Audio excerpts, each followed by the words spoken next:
We're here at the Coors Event Center where the Colorado Buffaloes just defeated the Arizona State Sun Devils. I am Jake Shapiro, he is Ryan Koenigsberg, and this is the BSN Buffs postgame. First off, senior day, and what a way to go out for Josh Scott, Xavier Talton, Brett Brady, and Eli Stalzer. Yeah, I mean, a truly emotional day, I think, here in the stands. Obviously, emotions got up a little bit with Josh Scott, getting the senior day introduction at the beginning of the game. Then, of course, the last time he's introduced in this stadium, and he even said that was an emotional moment for him. It's when it kind of hit him. He said he had to kind of bring the team in, tell him he loved him after that. And then, the Buffs go out and play a great game, and afterwards, the emotions really got high. I saw a lot of tears falling here in the Coors Event Center as Josh Scott addressed the fans one last time. Speaking of things that fell and made things wet, Josh Fortune's shooting night. Wow, Josh Fortune, incredible night, 17 points, really, really solid from the field. He had a couple big threes late in the game, and he did what he does best, hit a couple mid-range jumpers off balance and finally splashed them home. Yeah, I mean, he got hot. He's getting hot at the right time, playing some of his best basketball of the year at the right time. A little worried about the braids. He brought him back, and I thought it might have been the curse, but it seems to be it's actually just basketball talent for him that makes a difference.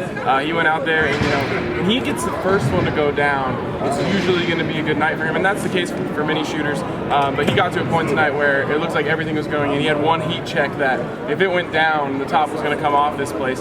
But really, just a great game from him, and it's really encouraging for the Buffaloes to have a guy like Josh Fortune peaking at the right time. He could be the type of player to help them go on a run. Another wing that really got going in the second half, he had a poor first half, was George King. He had 3 ginormous threes in the second half, as well as a few key rebounds.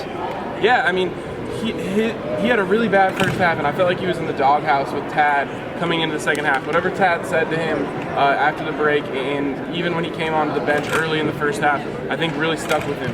He comes out there and he hits a shot, and maybe that's what gets it going for him. He picks up the intensity on the other end, and the rebounds were huge. I mean, they weren't big on the stat sheet. I think he had 3 or 4, but the timing of them was huge, and it was the situations, and he went and got them. It wasn't just boards coming to him. It was him going and getting boards at a big time in the game. And he really stopped a couple offensive rebounds that would have been big momentum changers. King continues to be one of the most clutch players on this Colorado team.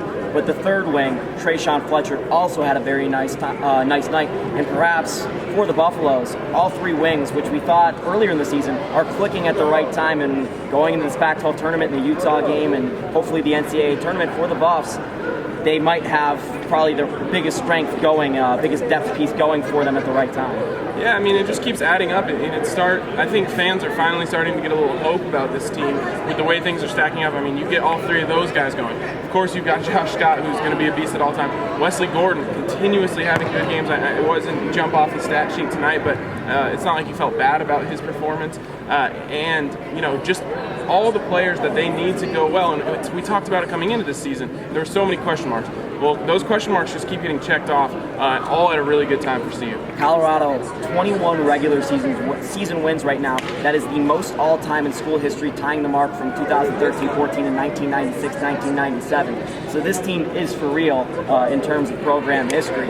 And another guy that had a really solid night, I think, started off really hot, cold shooting the rest of the way, but continued to not turn over the ball as much as Dominique Collier. And, he's played some very good defensive ball. He held Trey Holder. Trey Holder didn't really go off tonight, and that's really, if you hold Trey Holder on Arizona State, you can win and beat the Sun Devils. Yeah, Tom, I love the way he's been playing, and really most of the season I love the way he's playing. He's just confident.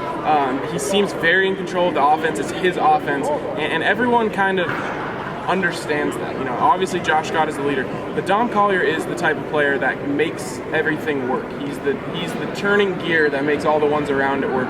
And when he's playing like he did tonight and kind of a few times recently, it makes all the difference.